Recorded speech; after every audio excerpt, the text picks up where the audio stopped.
سأزدرادي النبي صلى الله عليه وسلم الدنيا النعموين كذا إلهي عد والبواسية قال يا مسلم بواسية بدون نعمة بدون جعل بواسية لكن نعمة الدين تي إيمانك الله وقصية ذاتك وتشعريه كليه إلهي إنه كتشعريه لو ما قرطينه حوله قصية لو ما قرطينه كرسية شجع قصية لو ما قرطينه عرور قصية waxaa lagu gartaa in diin leedahay baa lagu gartaa in Ilaahay ku jecel yahay tabaaraka wa taala nimada qaaliga Ilaahay inoo deeqay khalqi aad u farbadan ka qadiyay aadam intuu dhalay 999 kunkiiba ayaa Ilaahay nimada ka qadiyay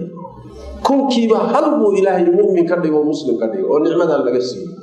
kunkii Ilaahay uu nimada ugu deeqay hadaan ka mid noqonay soo wax weyn ma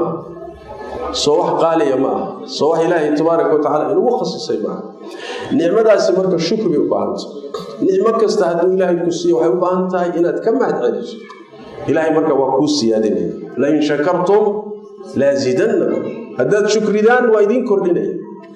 hadad nimada Ilaahay ku siiyo garan weydo oo ku jisaarto oo ka shukri weydana Ilaahay wuxuu leeyahay in cadaabi la shadiid marka waa ku cadaabaya adduunkan nicmada lagu cadaabi aakhirana cadaabad mudanaysa nicmada diinta shukriyeedu wuxuu yahay in horta qiimaheeda garanno oo inaga la weynaato adduunyada iyo waxa korkeeda yahay